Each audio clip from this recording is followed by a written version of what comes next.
Assalamualaikum warahmatullahi wabarakatuh, anak-anakku semua, para peserta didik kelas 7B sampai dengan 7G di SMP Negeri 233 Jakarta.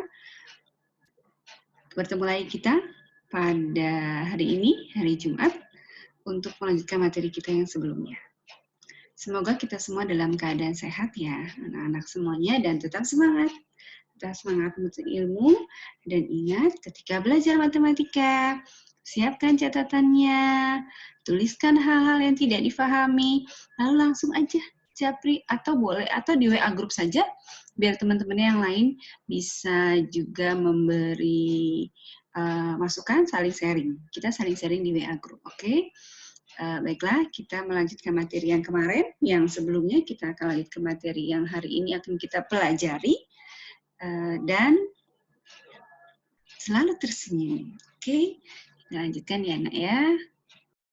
Oke, ini materi kita hari ini. Operasi hitung, bilangan bulat, dan pecahan. Ini yang akan kita pelajari hari ini. Ketemu lagi sama kita. Oke, next. Berikutnya. Ini yang mau kita pelajari hari ini. Menjelaskan dan melakukan operasi hitung bilangan bulat dan pecahan dengan memanfaatkan berbagai sifat operasi. Dan menyelesaikan masalah yang berkaitan dengan operasi hitung bilangan bulat dan pecahan. Pada kesempatan kali ini, kita akan fokuskan dulu pada operasi hitung bilangan bulat. Untuk bilangan pecahan pada pekan berikutnya. Oke? Ini akan kita bahas hari ini, yaitu operasi hitung bilangan bulat. Materi ini adalah materi kelas SD. Sudah pernah di SD, tapi kita review kembali. Pasti ada perbedaan antara pelajaran SD dengan SMP. Di SMP nanti ini pelajarannya setahap lebih tinggi. Tapi tingkat kesulitannya pasti bisa dilalui karena sesuai dengan kemampuan berpikir kalian yang sekarang sudah masuk di jenjang SMP. Oke, kita lanjut operasi hitung bilangan bulat yang pertama adalah penjumlahan. Kemudian pengurangan, next perkalian dan pembagian. Oke, selanjutnya. Oke, kita mulai dengan penjumlahan. Ibu akan mulai dengan soal cerita. Ketika kita bertemu dengan soal cerita, yang kita lakukan adalah kita baca dulu soalnya. Oke, lihat. Bunga mendapat hadiah 6 buah boneka dari ayahnya. Ini 6 buah boneka. Sedangkan di rumahnya, Bunga sudah memiliki 2 buah boneka. Berapa jumlah boneka yang Bunga miliki sekarang? Kita coba jawab menggunakan garis bilangan. Bunga mendapat hadiah 6 buah boneka, berarti bergerak sejauh 6 langkah ke kanan. Kemudian ternyata Bunga sudah punya 2 di rumahnya.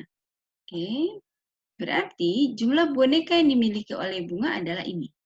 Ada di posisi bilangan 8. Oke, mudah ya? Kita lanjutkan. Pengurangan. Pengurangan pada bilangan bulat. Sama, kita mulai dengan soal cerita. Bunga mendapat hadiah 6 buah boneka dari ayahnya. Suatu hari sepupunya Bunga datang ke rumah Bunga dan menyukai boneka Bunga yang berwarna kuning. Lalu Bunga memberikan boneka berambut kuning tersebut kepada sepupunya. Pertanyaannya, berapakah boneka yang dimiliki oleh Bunga? Kita gunakan garis bilangan lagi. Awalnya 6. Sepupunya datang, dikasih 1 yang berambut kuning.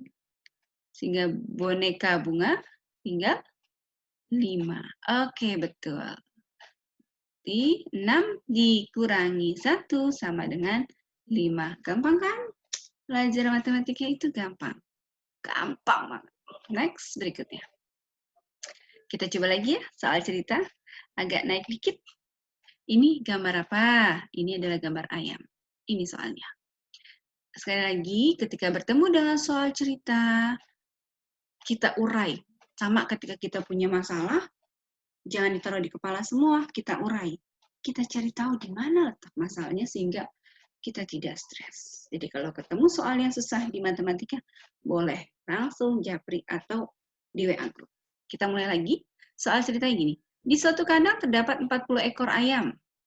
40 ekor ayam. Oke. 15 ekor diantaranya adalah jantan.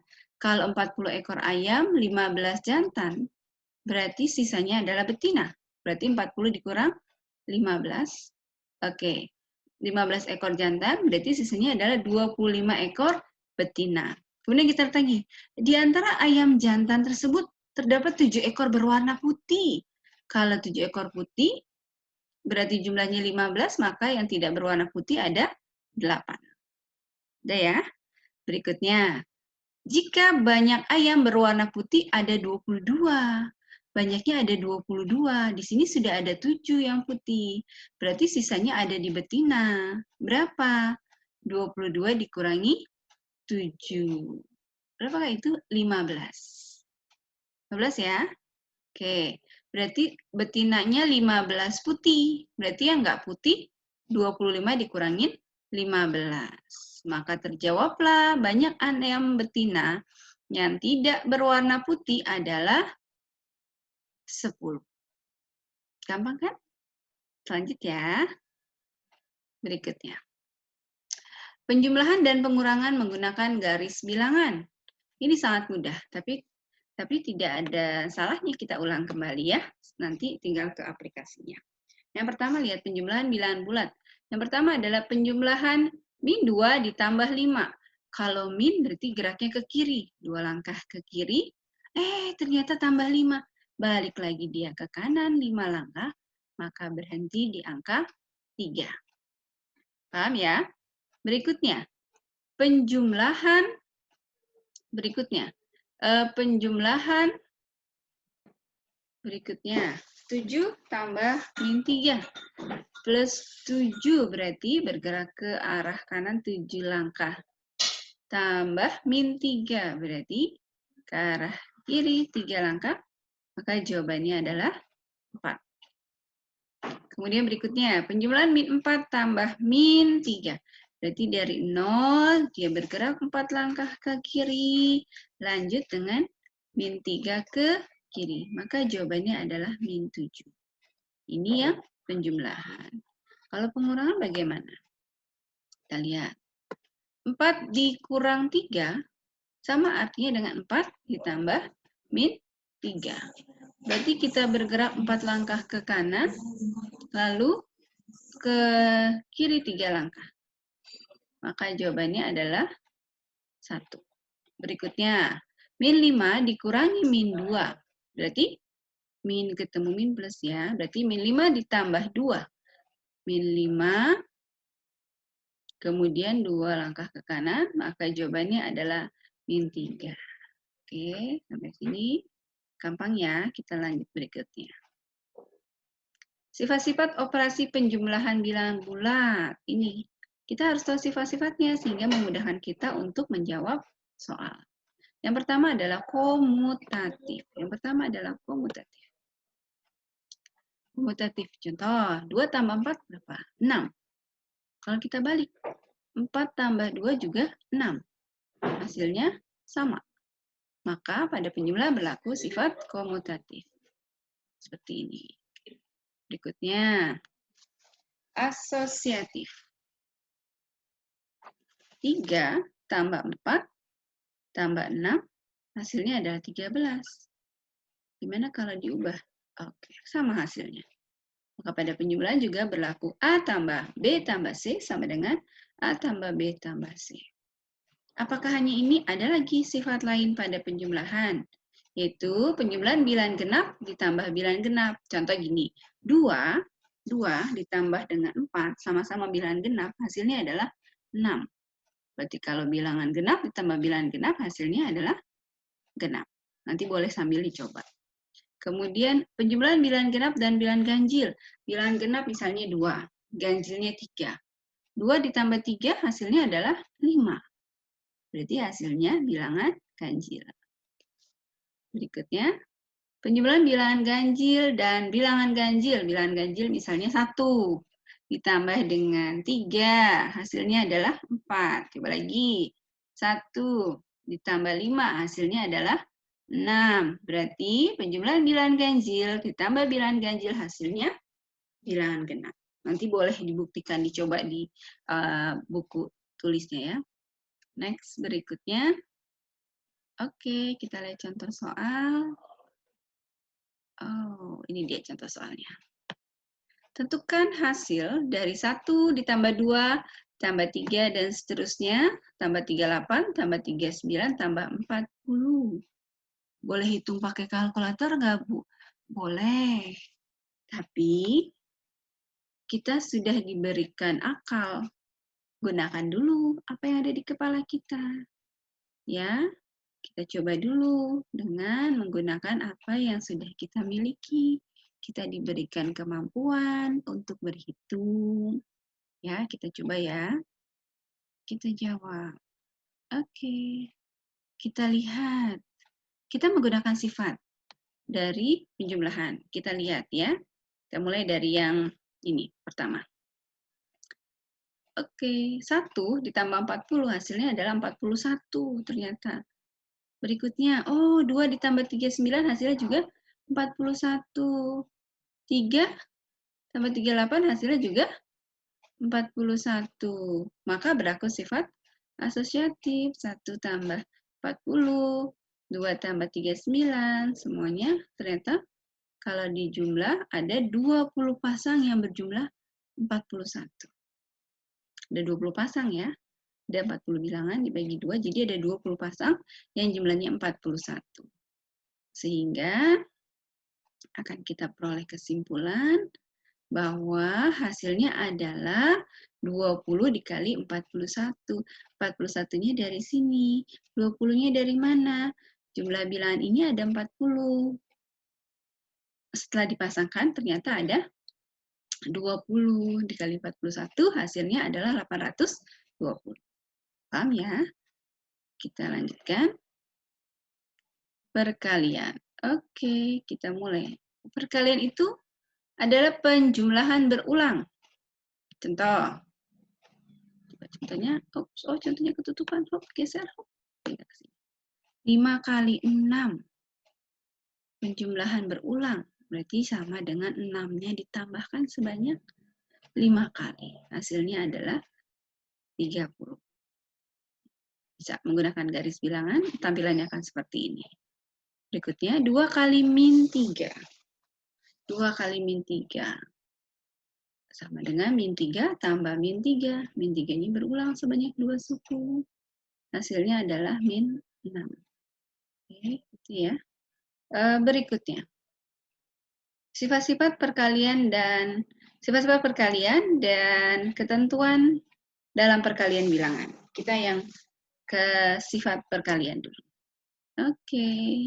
Ini sifat-sifat perkalian. Sifat-sifat perkalian. Pertama, komutatif. 2 kali 3 sama dengan 6. Ternyata kalau kita balik, 3 kali 2 juga sama dengan 6. Hasilnya sama. Maka pada perkalian berlaku sifat komutatif. Berikutnya, asosiatif. Hasilnya sama enggak kalau diubah posisi begini? Oh, sama hasilnya. Berarti pada perkalian juga berlaku sifat asosiatif. Itu ya. Berikutnya, distributif. Distributif. Perkalian terhadap penjumlahan dulu. 2 kali 3, 2 dikali dalam kurung 3 tambah 4. Hasilnya akan sama dengan 2 kali 3 ditambah 2 kali 4. Nanti boleh sambil dihitung ya, untuk memastikan betul nggak hasilnya sama. Oke, berikutnya perkalian terhadap pengurangan. Coba, hasilnya sama. Coba yang lihat yang ini. 2 kali 3, 6. 6 dikurangin 2 kali 4, 8. Hasilnya min 2. Yang ini 3 kurang 4, hasilnya min 1. 2 kali min 1, hasilnya juga min 2. Berarti pada perkalian juga berlaku sifat distributif. Itu ya. Berikutnya. Oke, kita pada ketentuan dalam perkalian bilangan bulat. Tadi sedikit sudah ada ketentuan itu muncul. Ya, ini dia. Oke, nanti boleh dibuktikan sendiri. Kalian kerjakan secara mandiri untuk membuktikan apakah benar kalau bilangan positif dikalikan positif hasilnya adalah positif. Contoh ini, bilangan positif dikalikan negatif, hasilnya adalah negatif. Betul ya? Berikutnya, bilangan negatif kalikan positif, hasilnya negatif. Berikutnya, oke, negatif kali negatif, hasilnya positif. Kalau positif dikalikan dengan positif, hasilnya positif. Oke, gitu ya. Atau lebih mudahnya, kalau tandanya sama, hasilnya positif, tandanya berbeda, hasilnya negatif. Ini kepake nggak? Ini kepake sekali dasar ini pada saat kita mengerjakan soal. Ya. Oke, berikutnya. Oke, pada pembagian. Kita coba soal cerita ini udah muncul duluan, nggak apa-apa. Pembagian. Lola memiliki buah jeruk sebanyak 120 buah. Buah tersebut akan dibagikan kepada teman-temannya. Setiap satu teman mendapatkan sebanyak 8 buah. Berapa teman yang harus dibagikan oleh Lola? Caranya, pembagian, tinggal dibagi aja. 120-nya dibagi 8. Ya, artinya pengurangan 8 terhadap 120 secara berulang, diulang, cara manual diulang, terus ternyata ada berapa hasilnya? Hasilnya adalah 15. 120 bagi gampang kan? Gampang, matematika itu gampang. Ya. Oke, selesai materi kita hari ini. Nanti kita akan lebih perdalam lagi pada lembar kerja yang akan kalian kerjakan setelah kalian menyaksikan tayangan ini. Sampai bertemu lagi di pertemuan berikutnya. Assalamualaikum warahmatullahi wabarakatuh.